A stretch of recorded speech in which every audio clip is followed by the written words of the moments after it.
Welcome everybody to another Game Design of the Month cast here on the Game Wisdom channel. Each month, myself and game developer Tomo Moriwaki like to sit down and discuss and break down a specific game. And for this month, we are discussing Disco Elysium. But how are you doing today, Tomo? I'm doing good. Glad to be here. And Disco Elysium is a very interesting game. I mean, it took its launch window by storm and got Hmm. those awards and stuff. And I think surprised a lot of people.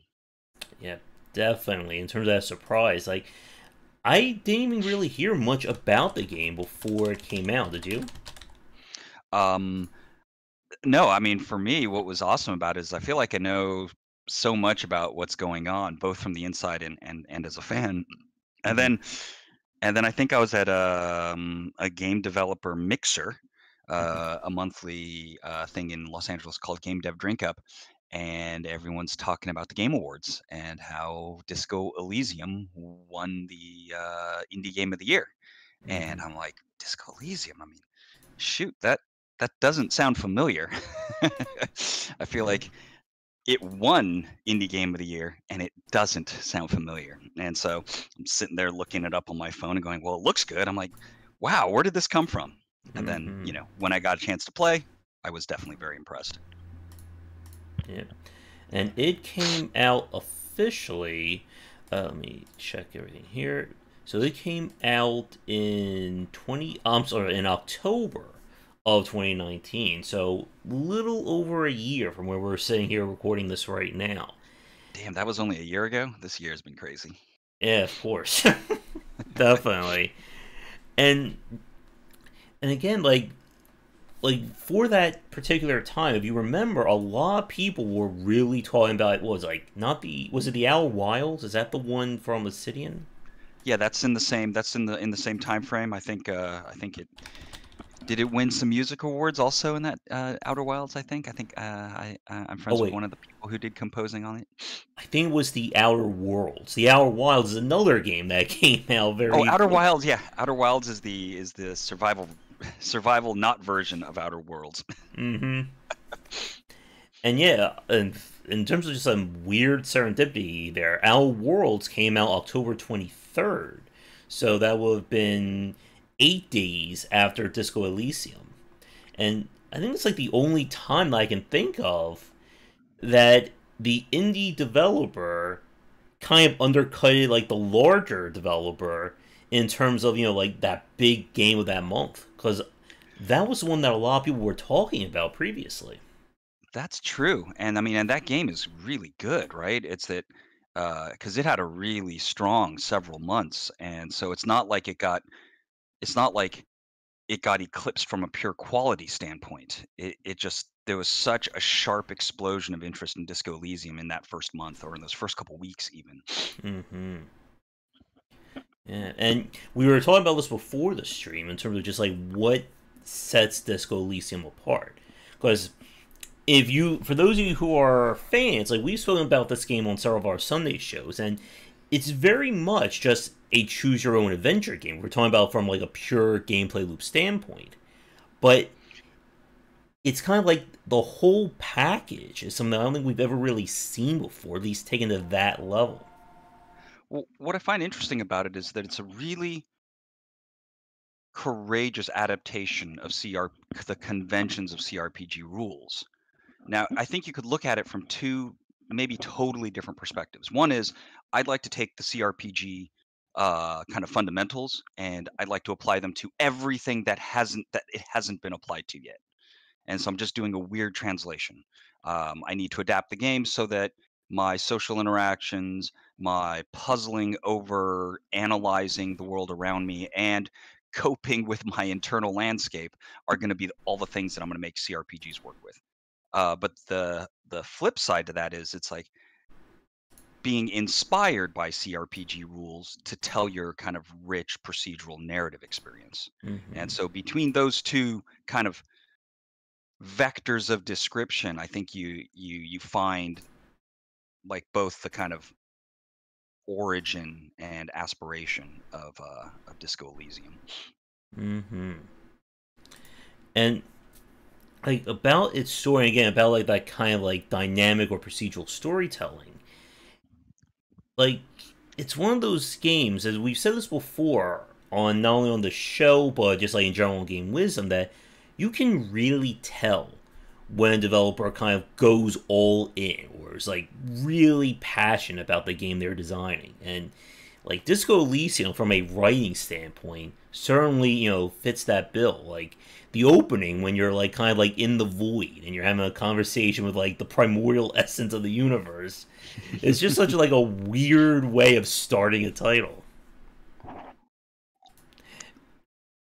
Well, I mean, I think it seems extra, um, kind of like extra unique in its approach, because it's so literary kind of in the way Mm-hmm. it treats itself, you know? I think, maybe there's a million books that start off that way. Half of them you describe as pretentious, and the other half you describe as you like them. Mm-hmm. And and there's, I mean, there's video game analogies because I think that literary thought has occurred to many who create games, right? I think you can find the beginning of a number of Ultima games having kind of a similar vibe, right? That you start in the ether, and that Mm-hmm. there is some kind of essence of the universe you're having a conversation with, or you're or you're crazy and you're waking up from a dream.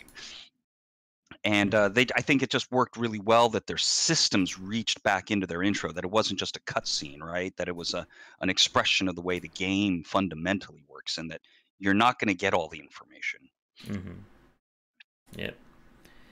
And like, and about that information, I think that's a good segment talking about kind of the character creation or kind of creating your own whatever kind of cop I guess you want to make. And Yeah, again, like this is just another one of those spots that just like really stood out to me from a design perspective. That you're given this entire sheet of personality traits, and there's something very very clever that I thought the game did. I want to get your thoughts on this as well.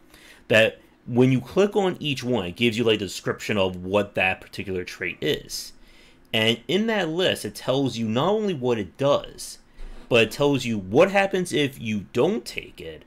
It tells you what happens if you do take too much, and it tells you why you must have this. Even though every personality trait says like the same exact kind of spiel there, and I thought it's just a clever way of just saying, do whatever you want. Everything matters, but at the same time, nothing matters. Like you'll, and this is I think one of those things from a lot of other CRPGs where they'll give you that choice and they'll kind of say, do what you want, but if you don't take this, this, this, and this, your whole gameplay's ruined. In Disco Elysium, it's take anything, but if you don't take it, just keep going. something is going to happen. Yeah.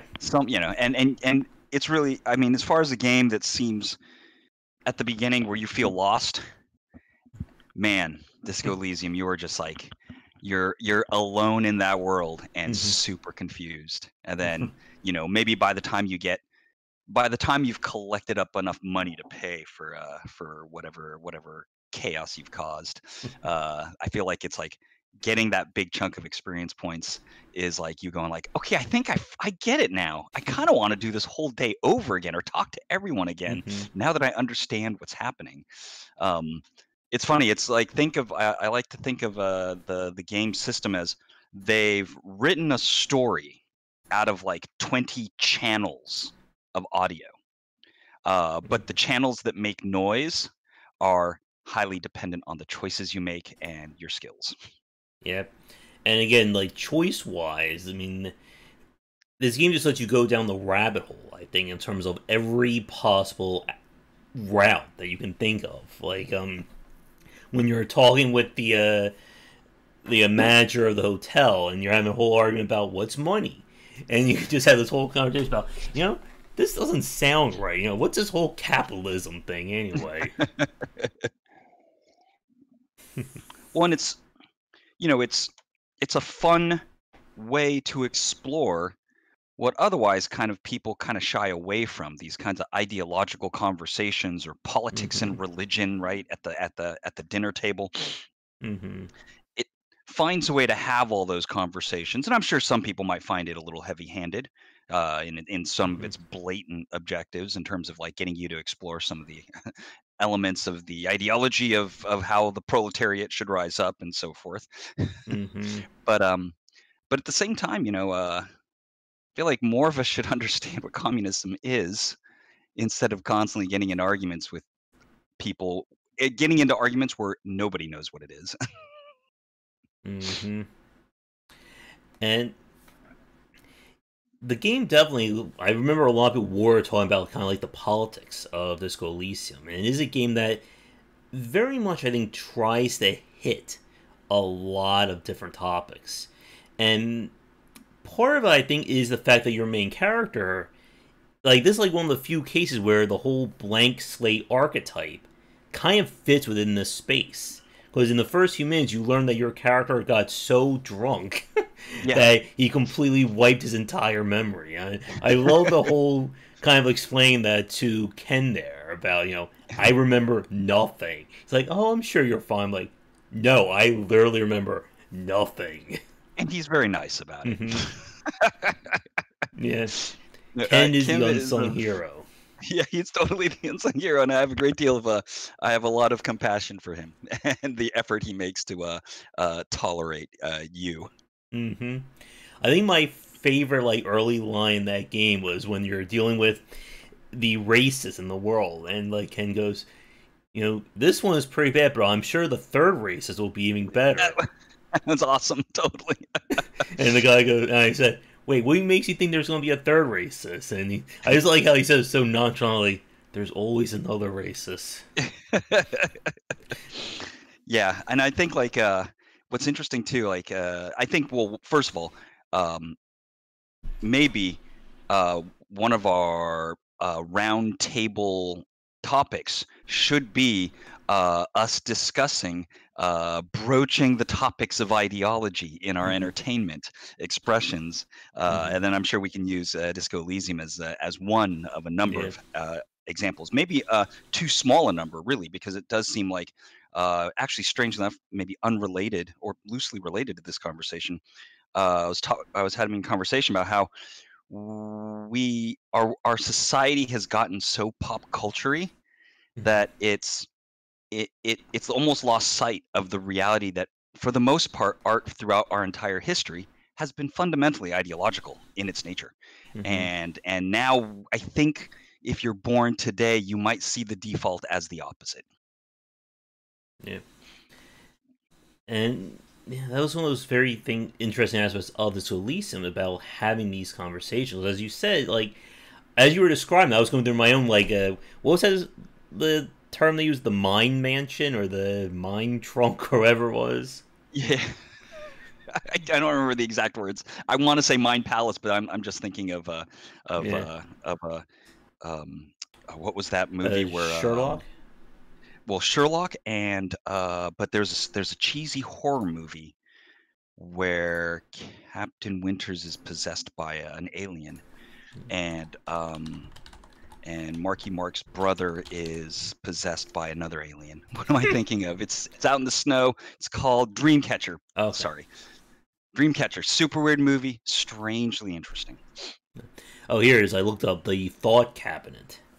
Thought Cabinet. There you go. Cool. So I was going through mine to see what other examples there were of games that try to like really, explore something in terms of either from political standpoint, ideological, or just even a serious talk. Like maybe something like Senua's Sacrifice. The whole topic of mental health, Yeah, going home, definitely. Well, and I would say all. I mean, it's like the entire chunk of story rich indie games. mhm, For them, these topics are just normal and yeah. it's straightforward stuff. That's of course they're going to be doing that, right? Um, but outside of that bubble, it's very rare. Yeah, I think that's a very interesting point because, like, for myself, I follow a lot of indie developers, and they talk about issues of stuff like everything from representation to again like these serious topics, and like for me, like listening to them talk, like it just sounds like that's the norm. But like you just said, no, it's the opposite. You know, it's very rare outside of these circles to have these conversations. Yeah, and I mean, I understand why, but I don't think it's the right call. I Mm-hmm. think we're over frightened to engage in ideological conversation Mm-hmm. because we paint the ideological conversation with the same insanity that we see kind of like, let's say, using American politics as an example. We see that it's become this, we're afraid it will be divisive rather than be an exploration. And I think that's a great thing that games can do in a way that a lot of other entertainment has some difficulty.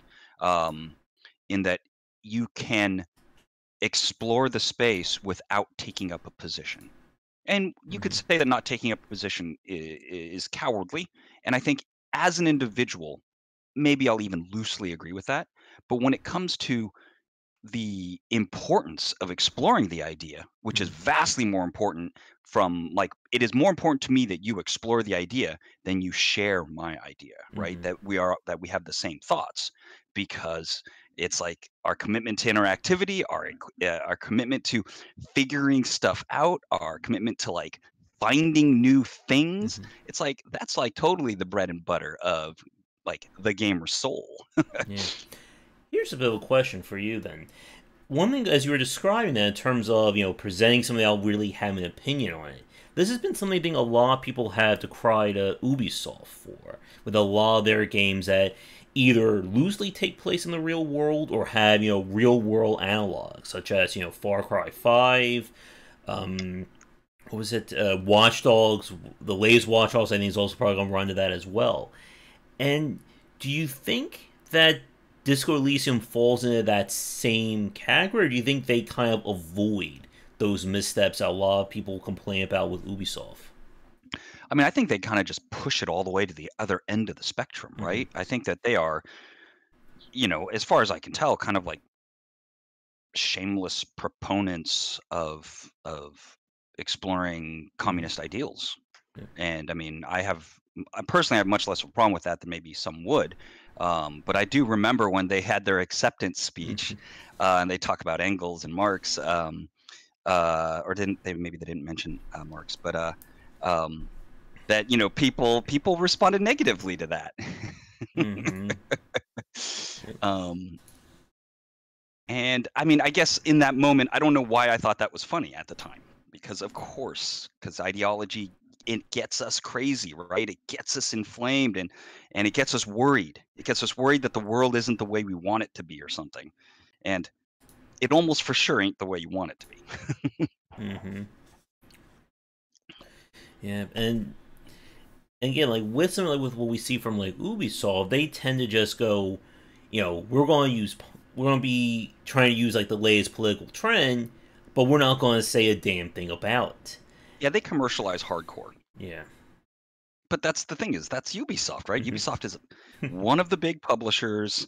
They aren't they aren't they aren't a proponent of an ideology, right? They're a Mm-hmm. proponent of the users.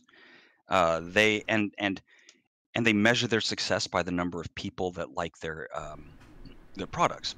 So I don't. There's nothing to blame there. And Mm-hmm. honestly, if you think that Ubisoft is the place to go to find maybe like a nuanced position on something like that, I think as a consumer, you might be making a mistake. You might just want to grab that game and have some confidence that they've made damn sure that it's as fun as possible Mm-hmm.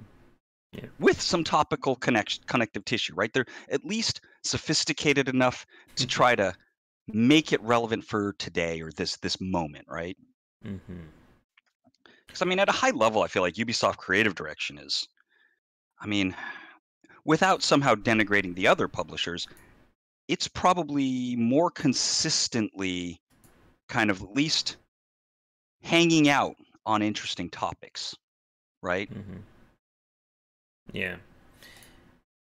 And like with again, we're going on a slight like Ubisoft, right? Like their games have, I think, a consistency to them that kind of help them. Like what you're getting into. Like it's Yeah. one of the things that we talk about when we say the difference between indie versus AAA. Like Ubisoft's games are very we're fine. Like, I know I'm not going to be too surprised with what other game they're playing, but I know I'm going to get a good time with it. Well, with something like Disco Elysium, that again, that was just a complete out of left field. You know, here you go. Here's this big ball of crazy. Enjoy it. Yeah, I mean, and well, I mean, Disco Elysium has this huge advantage, right, where it's trying to do something that hasn't been done.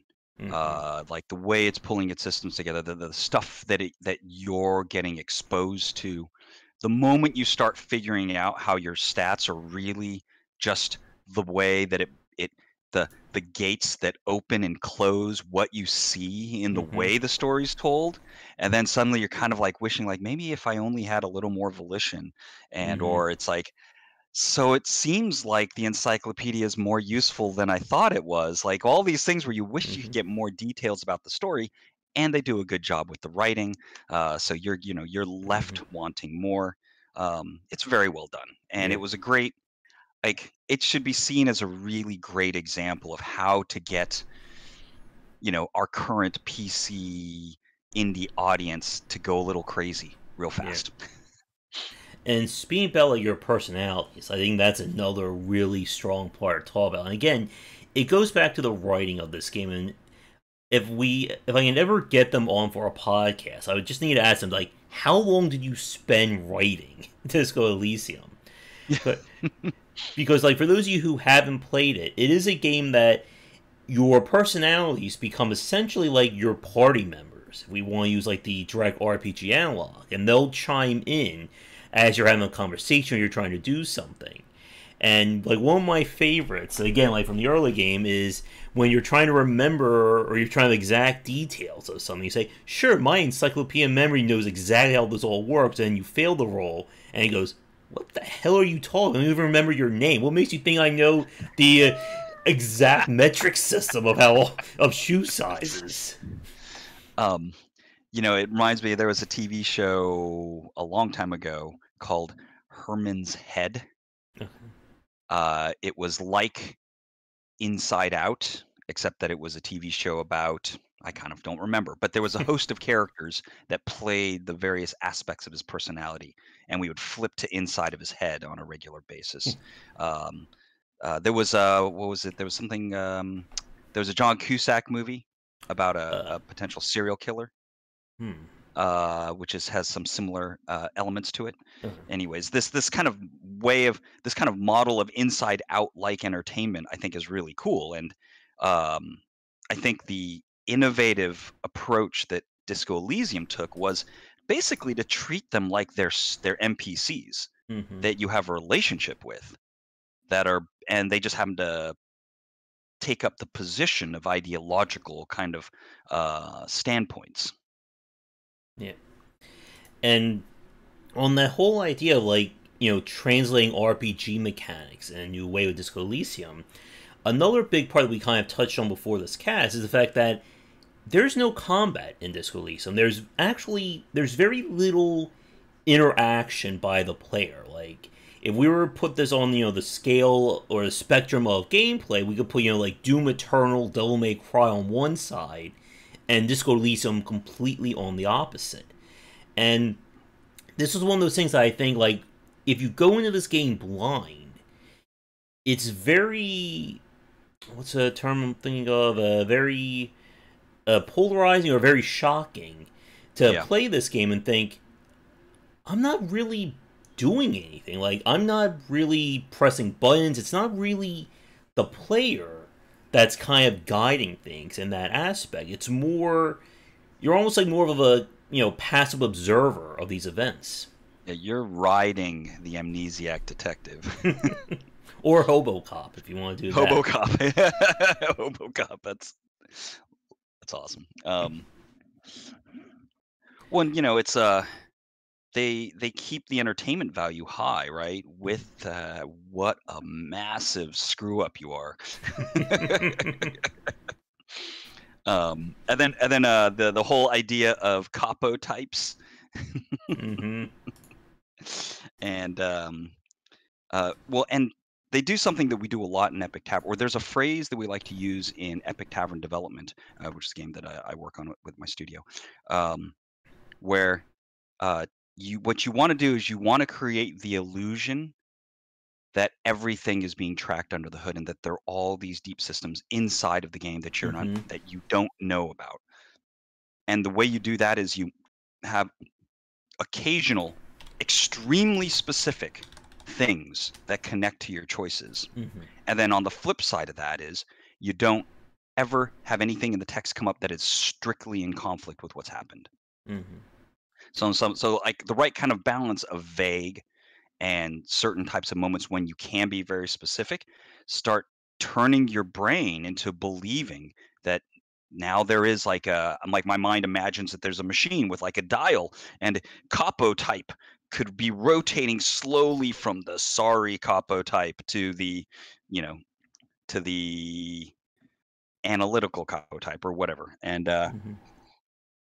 you know, you're starting to wonder if uh will uh will having enough in a certain type of you know, having, if you don't have enough conceptualization, is that going to change the ending? Or if I had too much of it, can I short circuit the ending? Right? And you start imagining their system of the way it's like a maze, like, or you know, just really just a series of choices for the player. But there's a maze that you can navigate, and you start trying to imagine its shape.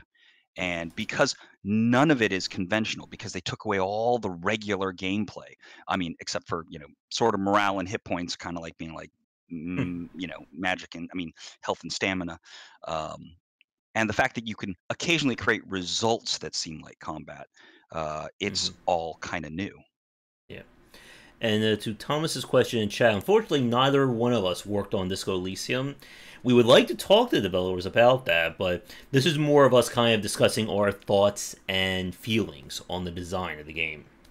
Yeah, and that whole idea, like, again, like, having your choices matter, but not really. Like, it's just such like a weird turn when, again, like we've spoken before about the Telltale style where they try to make everything important but in a way it's not.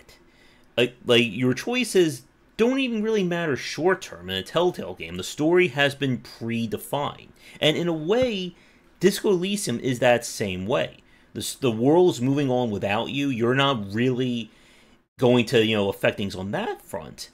But like you said, like there are these like pockets of like very hyper focus in terms of how you define your character that come out, and a lot of that again is your whole personality matrix of those various forms there, and it really gives that sense of illusion that yes, everything that I'm doing is affecting the story.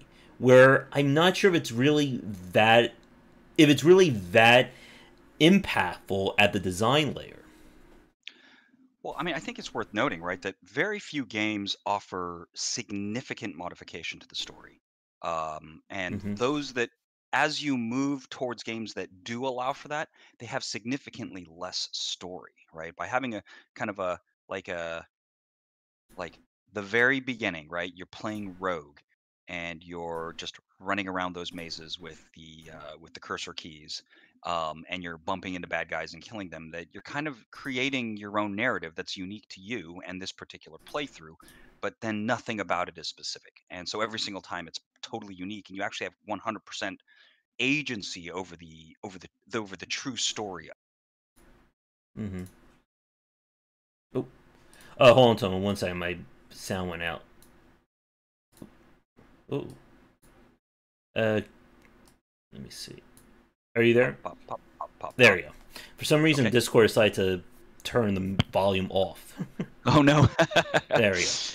So the two sides of it, right, are that on one side, the less story there is, the more the player can actually literally author that story. Mm-hmm. So in a game like Rogue, the ASCII game where you're moving around and going through levels of dungeons, you control every aspect of that story that's told.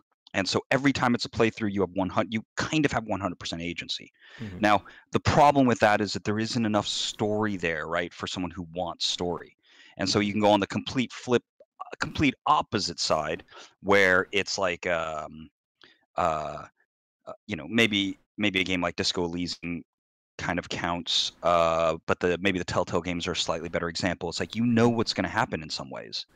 Hmm. Sometimes it's a story you may already know, but you're going to navigate that story, and you're going to be given restricted choices in the flow of going through that story to kind of just customize the noisy aspects of your path, but the path is basically set.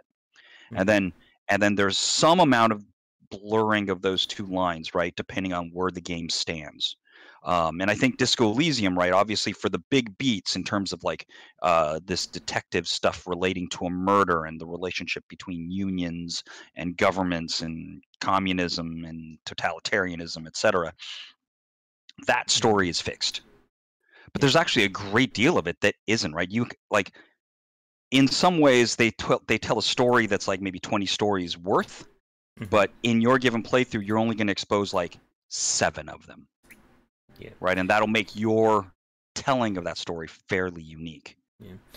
And I guess here's another like very interesting part about Disco Elysium. We compare to other games that kind of allow player choice or player customization. Like we've seen this, like going back to like Telltale, or kind of that era when everyone was doing, the morality sliders in games. That for those kinds of titles, it always felt like you really could only play it one way, and that was your specific path. Like, I have never felt the desire to replay a Telltale game because it just felt like I've seen the story. Like, I've seen my version of the story. I'm done, or I'm happy with that.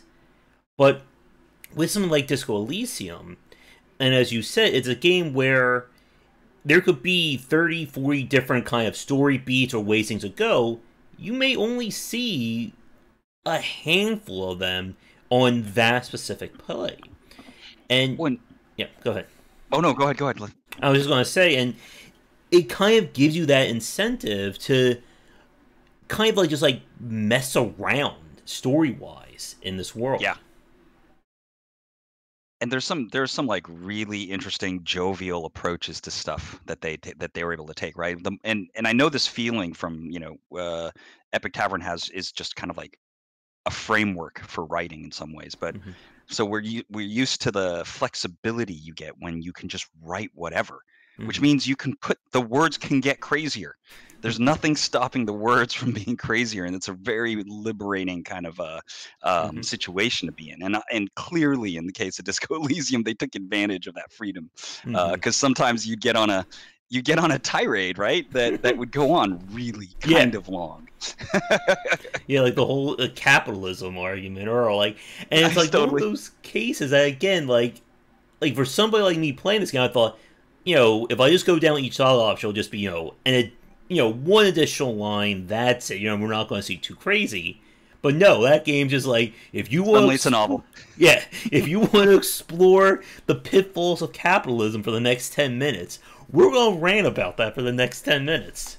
And what's fascinating about that is I never really thought about it, but what if the future of interactive textbooks is like, so we're going to give you the surface, and then it's like a dialogue option, right? It's Mm-hmm. like, okay, I'm done talking about this, and that's it. I got the surface, and I'm Mm-hmm. good. And you're like, okay, I'd like to know a little bit more, right? And then that rather than explaining it the best you can in a static description, that it's like a conversation with Mm-hmm. a crazy facet of your psyche to learn about these ideologies. Although in the case of Disco Elysium, I do think they're ideological words.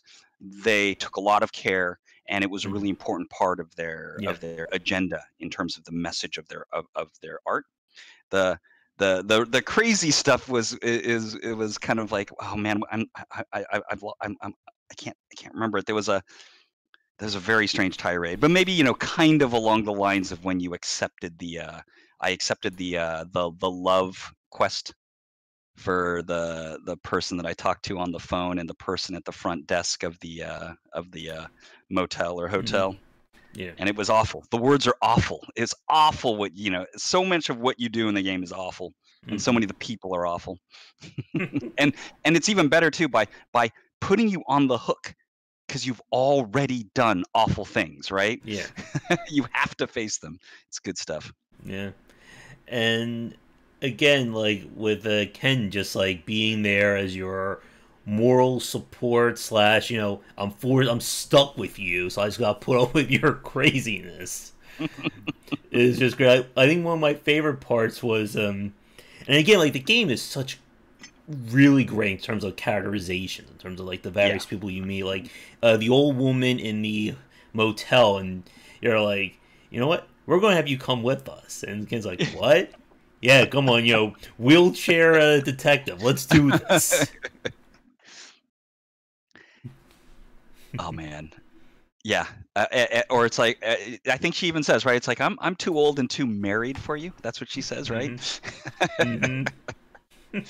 No, it's excellent in terms of like the wide range of characterization of the characters. Um, Everyone sticking to their moral, kind of like to their agenda and whatever their Mm-hmm. positions are, and not very little of the experience seems to be there for the convenience of moving the plot forward.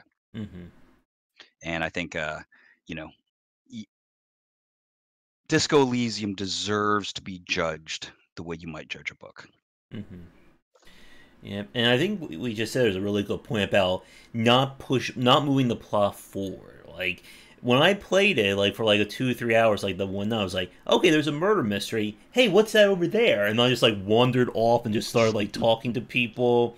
You get in the middle of the whole strike issue, and I think the game does a really good job of I think avoiding like another thing that we see from a lot of like RPGs and story driven games is the good guys are good, the bad guys are bad. That's it. And as you said, like everyone, I think with like rare exception, maybe like Ken, is generally like bad or they're not exactly like the best people. And the game I think avoids that trap of saying you can do anything that you want because you're the good guy. No, you're just a jerk who drank too much, and now you're trying to figure out what the hell is going on. Yeah. I mean, well, I have a feeling that you are a broken person of Mm-hmm. some hopeful ideology ultimately, right? Because that would Mm-hmm. be the right kind of framework for a person to find the light of communism, which at least partly seems to be one of the paths that they want to have exist there. Mm-hmm. Because I think my personal take on communism is that it's an experiment that didn't quite work. And it's also my train of thought there. Yeah, and like again, like I just love like all like the weird conversations that come up because of the fact that you're just trying to make sense out of what's happening. What was I'm trying to think of an example, or like the whole thing, like the thing that came out of Levin was like maybe I'm a raging feminist, and like your brain's like, are you a raging feminist? Like I don't know, maybe I am, and then like the guy's like, are you a feminist? Maybe, and like we just all of a sudden we go down that rabbit hole right there. Totally, totally. Well, and what's funny is like I think when I was younger, I didn't really recognize that people occupied ideological positions even. And Mm-hmm. we all do, of course. Yeah. It's obvious. It's like there are things that'll upset us and things that we agree with. And oftentimes we ourselves don't even know what those things are. But when I was younger, I swear it's like I didn't know that I was just blind to all of it. I'm like, Yep. I don't know. I don't have a good example necessarily, but so walking through this game gives you this fun little opportunity. If I was like a teenager, to like at least have some of those emotional responses to a whole host of mildly ideological interactions with characters. In some ways, I imagine if you played it a bunch, you could get an idea of what you don't like, even Mm-hmm. though you hadn't thought about it. And I Yep. think that's actually pretty interesting. Yeah. And to Thomas's question about procedural generated stories and games, that is definitely a very fascinating concept. I think it's one thing that we really don't see explored too much in the AAA space. As we said, they're more concerned about the refinement and kind of commercializing these topics. But again, indie developers at Tomo with Epic Tavern, Dwarf Fortress, Disco Elysium, and so on, there's definitely that space to, let the player kind of be like the architect of the story. And it is, like, I think Brian said earlier, yeah, like, multi-pass stories are both delightful and exasperating to write. Like, it is very hard to do this idea. And like we've said before, the more control you give to the player of how the game plays out, the more nightmarish it becomes to kind of design and create a balanced experience.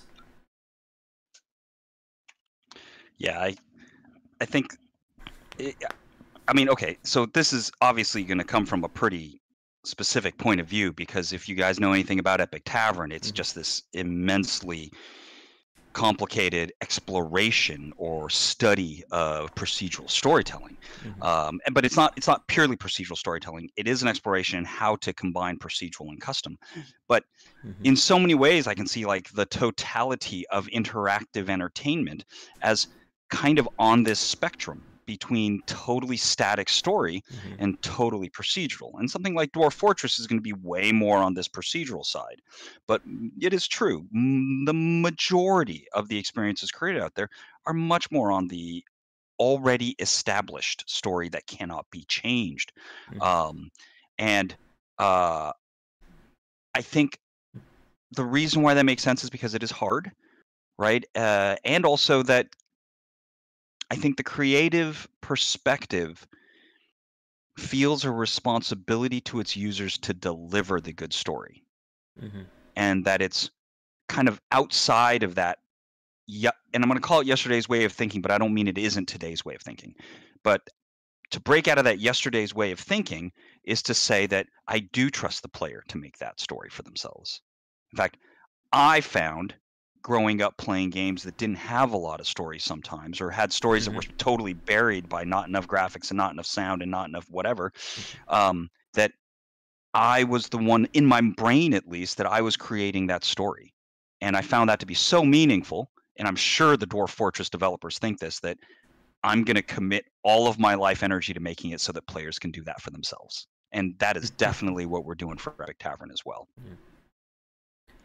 And Uh, yeah. I have something to say here to Matthew Creek, and I don't mean it as too much of a challenge.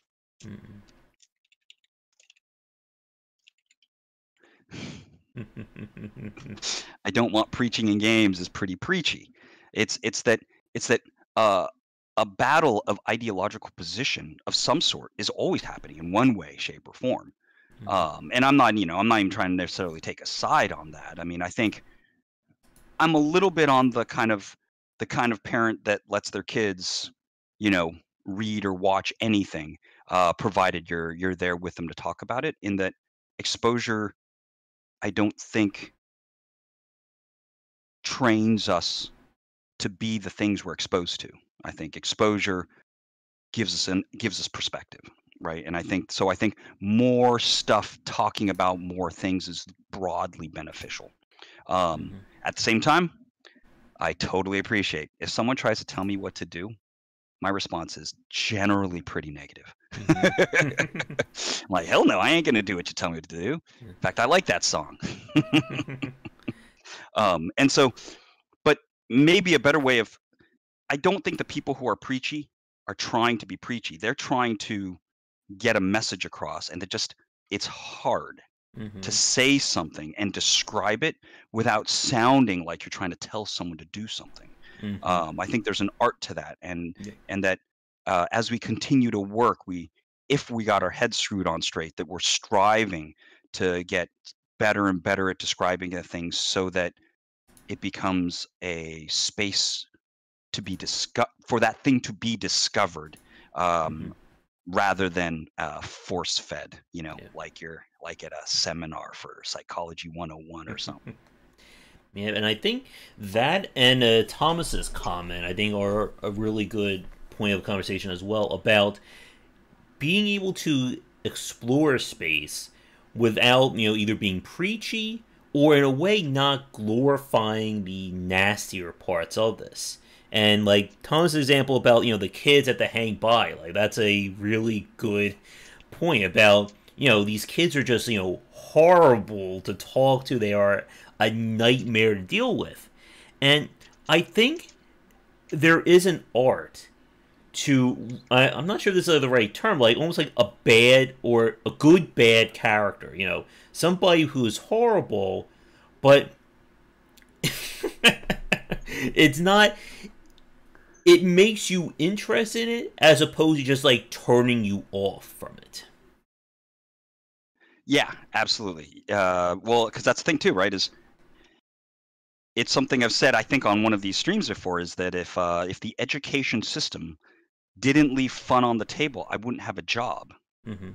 And some mistake happened, and I mean I don't think it's all that weird. It seems we grew up with this idea that fun is bad, Mm-hmm. and the educators, the teachers, the university professors out there, right? They think fun is bad too, because otherwise they wouldn't be so unfun. And it turns out making a space for others to explore and draw lessons from, it's just a whole lot better than telling them like, memorize the words to this description Mm-hmm. of some ideology. And to be fair, I mean, to be absolutely clear, some of the tactics used in the Disco Elysium totally conform to being preachy.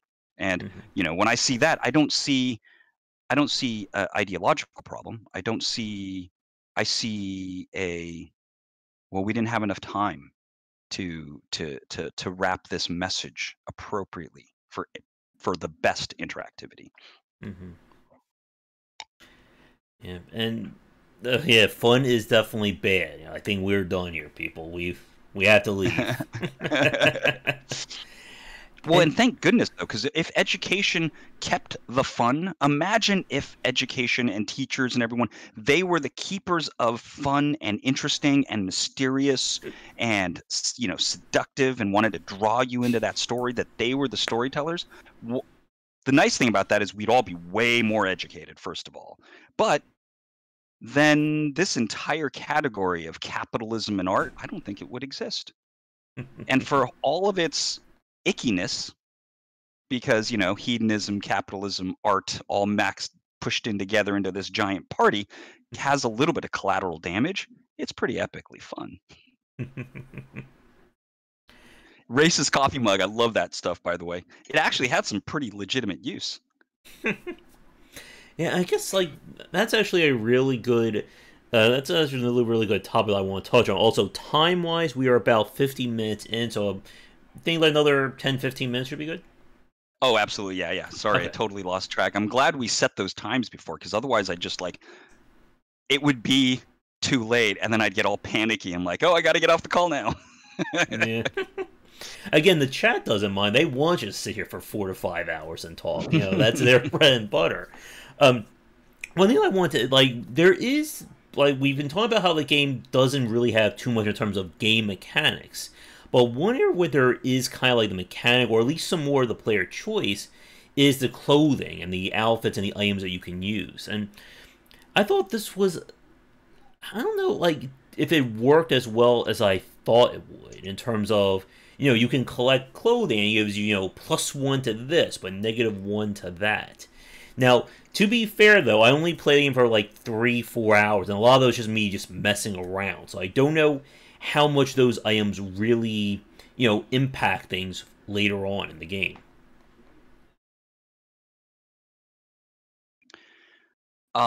So what I got to say is, I think it is one of the more gamier elements of the game. Hmm. Um, I think I think that there is a great deal of mechanics. Hmm. Um, Especially, well, the more you play, the more its system kind of comes into focus. And the more that system comes into focus, the more you know for sure what you're going to level up the next time you level up. And Hmm. often it'll be something that you want to go back to get a roll on again, because you got to pump a skill point into something you failed in order to go back and try it. And they did a decent job of littering the early experience with a couple of places where it's really hard to get the roll right. Hmm. And so you'll like kind of chase it over time. And the clothes give you that kind of like granular bit of way to kind of up your odds to making that roll happen. So, what's some, oh, I can, there's like, like you get those, the rubber gloves that give you +1 to the physical Hmm. manipulating of things. And then later on, you get one about the what do they call? They call like like body mechanics, like or body function, like electro something. Yeah, But then you'd electrolysis maybe. switch between those, right? Hmm. When you know that there's something you'd have to roll against, and you'd get to the roll, and you'd be like, "Oh, I have an item," and then you'd back out, and then you'd put on the item, and then you try again to kind of up your odds because you wouldn't want to do the roll because you know it gets locked if you fail. Oh It's yes. pretty gamey, but at least it's conducive to the players spending more thought energy around the decisions they're making, right? And their memory of what they have available in terms of their powers. Hmm. You know, one way I like to distill games in general is for players need to be able to ask themselves, what are my capabilities in the rules of this game?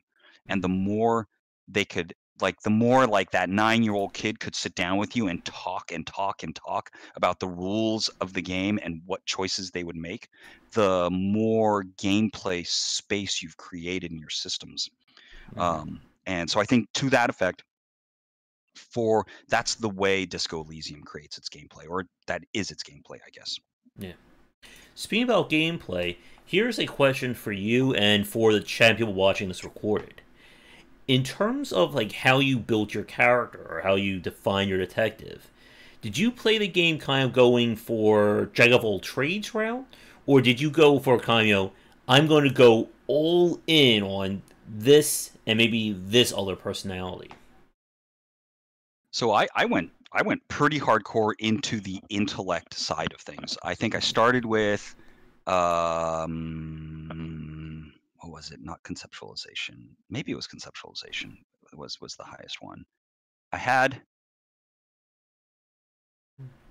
visual calculus. So I like saw visual calculus and I'm like, "Oh, that's obviously going to be important for a detective. Okay, well, I'll focus on that." And it's like, "Oh," and then that started a process of imagining my character as being a smart detective, which kind of fit in once I figured out what my history was. So, but the thing is, anything I choose could have fit into that history, which is what's great about the history that they establish for you. And then I just ran with it. So then I was more focused on logic and rhetoric. In fact, well, one way of thinking about it is that I went way more down rhetoric than down suggestion. So I wasn't as charming, and I had problems with morale. I didn't have great volition. Um, and then my physicality was in the dumps, and so like it took me forever to investigate that body.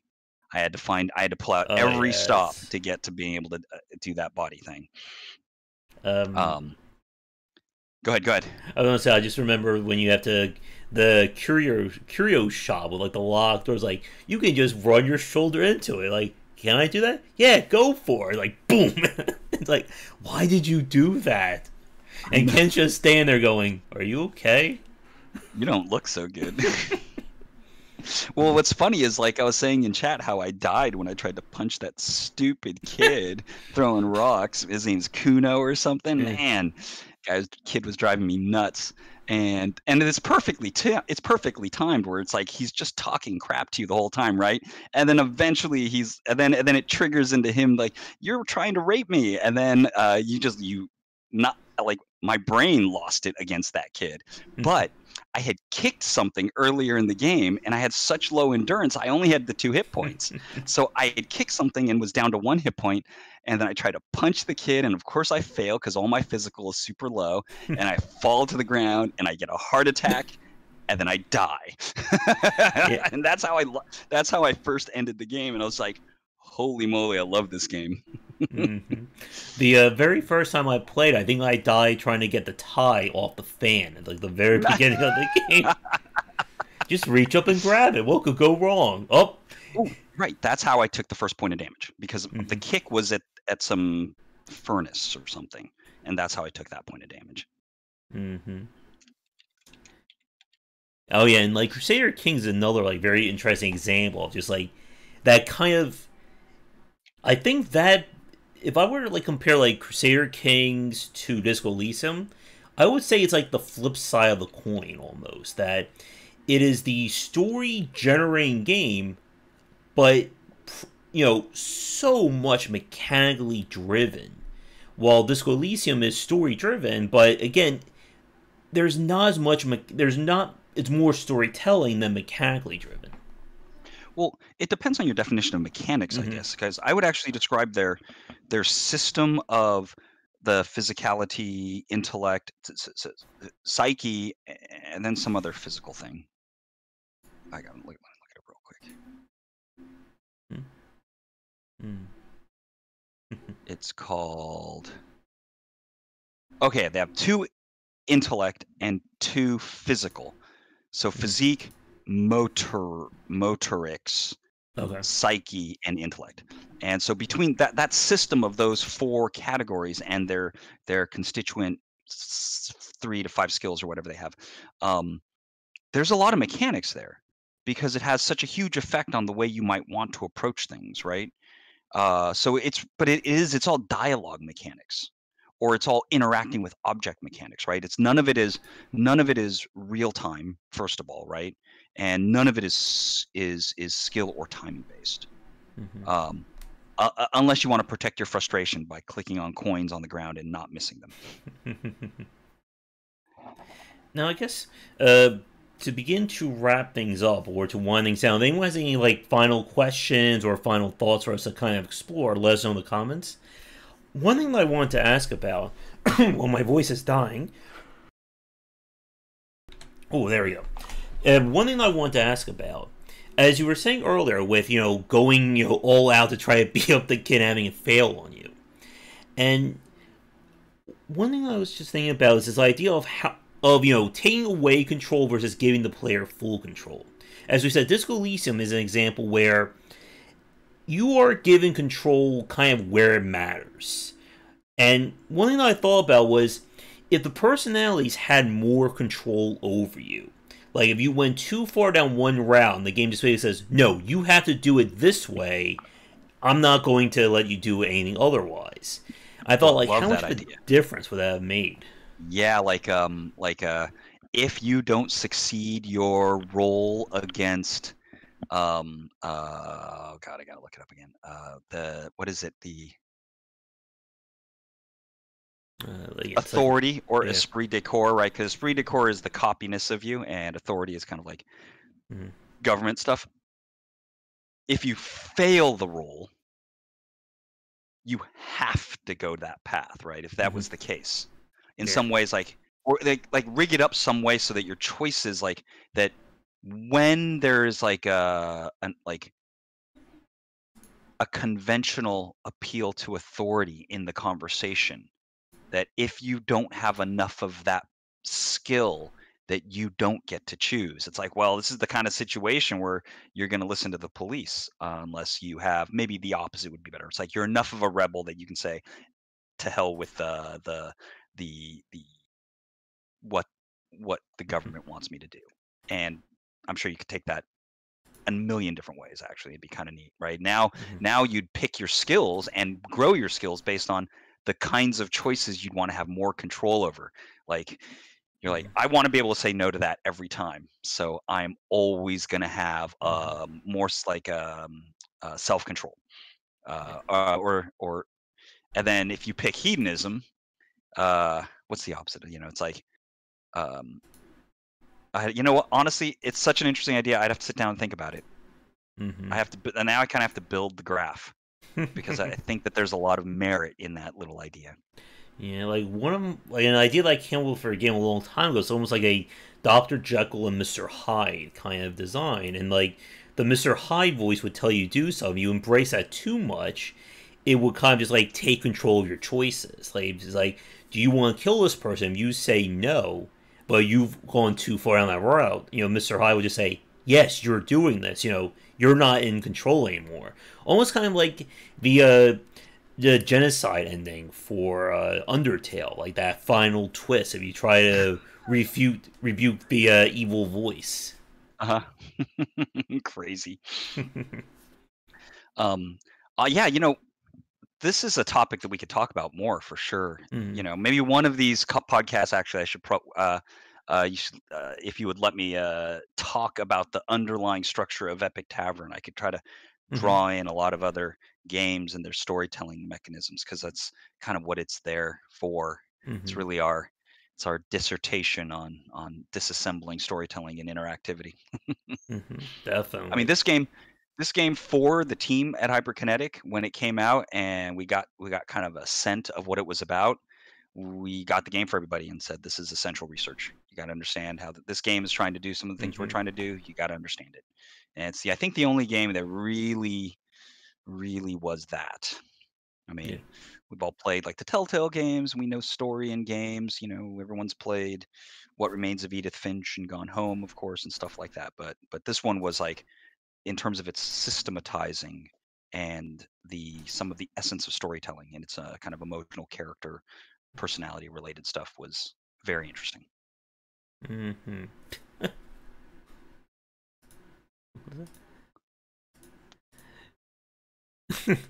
Saying in the That's funny, chat. Thomas. Yeah, I was clicking healing and increasing morale stuff like constantly during that conversation, panicking because it's like, well, I don't want to give stuff away. It's a solid game. I mean, if, Hmm. if you like story and game, I don't think you can pass it up, honestly. Yeah, definitely. And I think with that, I guess any final thoughts from you on Disco Elysium to wrap for your side to wrap the cast up on? So I'd just like to repeat kind of like my larger structural description of the game. Imagine that you wrote a story out of like 20 threads. And each of those threads was going to be like an audio file that describes the story from a particular point of view.